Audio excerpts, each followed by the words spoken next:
বন্ধুসকল প্ৰাচীন কালৰ পৰা বিভিন্ন দেশে নিজৰ আধিপত্য বিস্তাৰ কৰিবলৈ উৎসাহেৰে যুঁজ দি আহিছে। মানুহ যি হৈছে অত্যন্ত প্ৰতিযোগিতামূলক আৰু বিপদজনকভাৱে এটা আঞ্চলিক প্ৰাণী। বহুতো নেতা আহিছিল আৰু গৈছিল আৰু তেওঁলোকে আনৰ ৰাজ্য লুণ্ঠন আৰু আক্ৰমণ কৰি নিজৰ অধীন কৰি তুলিছিল। তাৰ মাজতে কেইজনমান শাসকৰ নাম অতি জনপ্ৰিয় হৈ ৰল, যেনে Alexander the great, Napoleon Bonaparte, Hitler, Genghis Khan আৰু দি মোগলছ।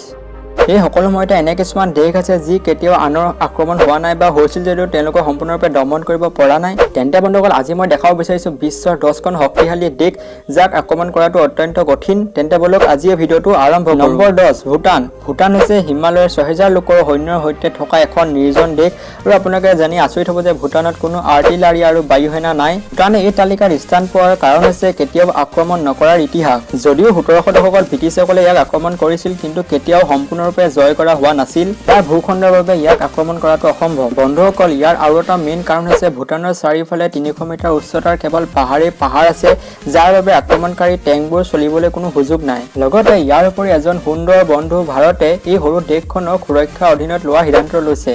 আপোনালোকে শুনি অতি সুখী হ'ব যে ভাৰতে ভূটানৰ সৈন্যক অস্ত্ৰ যোগান আৰু সামৰিক প্ৰশিক্ষণৰো দায়িত্ব বহন কৰিছে। সেইবাবে ভূটানক আক্ৰমণ কৰিবলৈ অতি কঠিন।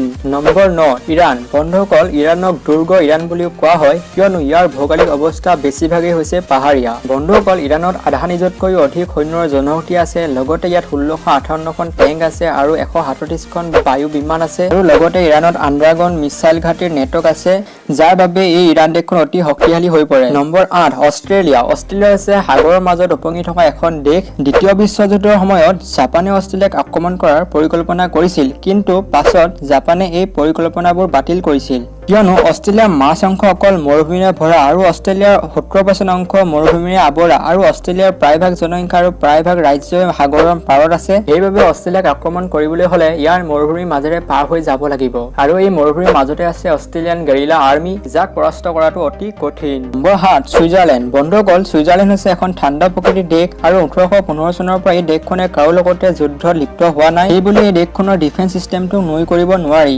ছুইজাৰলেণ্ডত 1,50,000 সৈন্যবাহিনী আৰু 150খন বিমান আছে। কম সৈন্যবাহিনী থকাৰ স্বত্বেও এই দেশখন অত্যন্ত শক্তিশালী কিয়নো এই দেশখন পাহাৰ আৰু বৰফেৰে আৱৰা।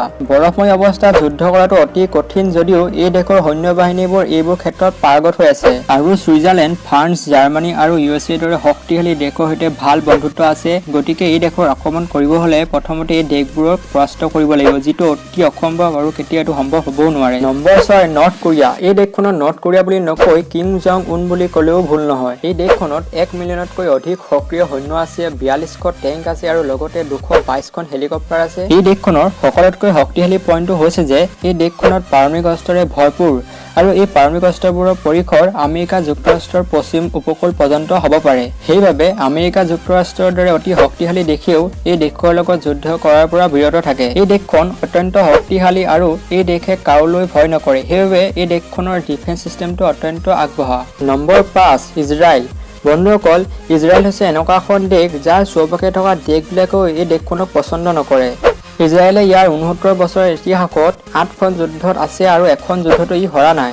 যদিও ইয়াত 1,74,000 সৈন্যৰে এটা সৰু সৈন্য আছে, এই দেশৰ জনসাধাৰণো সেনাত প্ৰশিক্ষণ আৰু সেৱা কৰাটো বাধ্যতামূলক। 24 মাহৰ বাবে মহিলা আৰু 36 বছৰৰ বাবে পুৰুষ। ইয়াৰ অৰ্থ হৈছে যে যদি দেশখনত যুদ্ধৰ সময়ত সেনা বাহিনীৰ প্ৰয়োজন হয় তেতিয়া ইয়াৰ দেশৰ জনসাধাৰণকো মাতিব পাৰে। ইজৰাইলে বিশ্বৰ শ্ৰেষ্ঠতম মিছাইল প্ৰতিৰক্ষা বিকশিত কৰিছে, যাক কোৱা হয় আইৰন ডোম। এইটো এটা উন্মাদ প্ৰতিৰক্ষা প্ৰণালী য'ত শত্ৰুপক্ষৰ পৰা অহা মিছাইলবোৰ এই আইৰন ডোমটোৱে আকাশতে ধ্বংস কৰি দিব আৰু এই আইৰন ডোমটোৱে ইজৰাইল দেশক এই পৰ্যন্তলৈকে মিছাইলবোৰৰ পৰা প্ৰতিৰক্ষা দি আহিছে। সেইবাবে ইজৰাইল এখন হৈছে অতি শক্তিশালী দেশ। Number 4 India. বন্ধুসকল আমাৰ দেশখন শক্তিশালী হোৱাৰ মূল কাৰণটো হৈছে ইয়াৰ ভৌগোলিক পৰিৱেশ আৰু ইণ্ডিয়ান আৰ্মি। চুবুৰীয়া দেশ চীন আৰু পাকিস্তানে আক্ৰমণ কৰিছিল যদিও সফল হ'ব নোৱাৰিলে। ভাৰতবৰ্ষত 14,40,000 জন সৈন্য আছে আৰু 1,800খন ফাইটাৰ প্লেন আছে, 4,292খন টেংক আছে আৰু বহুতো পাৰমাণৱিক অস্ত্ৰ আছে। ভাৰতবৰ্ষৰ উত্তৰ অংশটো পৃথিৱীৰ বৃহত্তম পৰ্বতমালা হিমালয়েৰে আৱৰি আছে। সেইবাবে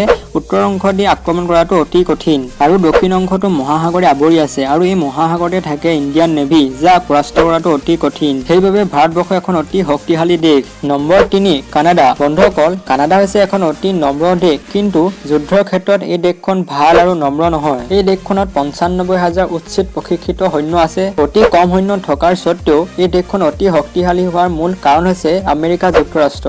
এই দেশখন আমেৰিকা যুক্তৰাষ্ট্ৰৰ কাষতে লাগি আছে, গতিকে এই দেশখনক আক্ৰমণ কৰাৰ কথাটো কোনো দেশেই ভাবিব নোৱাৰে, কিয়নো এই দেশখনৰ কাষতে আছে আমেৰিকা যুক্তৰাষ্ট্ৰ, যি হৈছে পৃথিৱীৰ বৃহত্তম শক্তিশালী দেশ। Number 2 Russia. যদি নেপোলিয়ন বা হিটলাৰ জীয়াই থাকে, তেওঁলোকক সুধিলে আনন্দ হ'লহেঁতেন যে ৰাছিয়াৰ আক্ৰমণ সাধাৰণতে কেনেদৰে কাম কৰে। ৰাছিয়া হৈছে বিশ্বৰ সৰ্ববৃহৎ দেশ আৰু ইয়াৰ শক্তিশালীৰ মূল চাবিকাঠি হৈছে ইয়াৰ ভূগোল। বন্ধুসকল, ৰাছিয়াৰ বেছিভাগ ভূমি পৰ্বত আৰু বৰফেৰে আবৃত।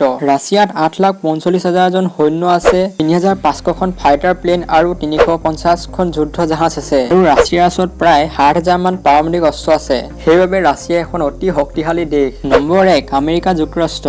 বন্ধুসকল, আমেৰিকা যুক্তৰাষ্ট্ৰই প্ৰতি বছৰে ইয়াৰ সামৰিক বাহিনীৰ ক্ষেত্ৰত $596 বিলিয়ন বিনিয়োগ কৰে। আমেৰিকা যুক্তৰাষ্ট্ৰৰ 14 লাখ উচ্চ প্ৰশিক্ষিত সৈনিক আছে। পৃথিৱীৰ নম্বৰ 1 এয়াৰ ফ'ৰ্চ আৰু পৃথিৱীৰ নম্বৰ 1 নেভি এই আমেৰিকা যুক্তৰাষ্ট্ৰৰ দেশতে আছে, আৰু 60,000তকৈ অধিক পাৰমাণৱিক অস্ত্ৰ আছে, আৰু ইয়াৰে 2টা পাৰমাণৱিক অস্ত্ৰ আমেৰিকাই ব্যৱহাৰ কৰিছে। বন্ধুসকল, আমেৰিকা যুক্তৰাষ্ট্ৰ এখন ইমানেই শক্তিশালী দেশ যে ইয়াৰ প্ৰেছিডেণ্টে যদি ইয়াক অনুমতি দি দিয়ে, তেন্তে বিশ্বৰ সকলো দেশকে আমেৰিকা যুক্তৰাষ্ট্ৰৰ সৈনিকে পৰাস্ত কৰিব পাৰিব। আৰু মাটিকালিৰ ক্ষেত্ৰত আমেৰিকা হৈছে তৃতীয় বৃহত্তম দেশ, আৰু ভৌগোলিক অৱস্থাৰ পৰা আমেৰিকা অতি উন্নত, সেইবাবে আমেৰিকা দেশক পৰাস্ত কৰাটো অসম্ভৱ। তেন্তে বন্ধুসকল, আজি ভিডিঅ'টো চাই কেনেকুৱা লাগিলে কমেণ্ট কৰিব নাপাহৰিব। যদি এতিয়ালৈকে ভিডিঅ'টো চাই আছে, তেন্তে মোৰ আগৰ ভিডিঅ'বোৰ চাব বুলি আশা কৰিলোঁ। তেন্তে বন্ধুসকল, আজিলৈ ইমানেই।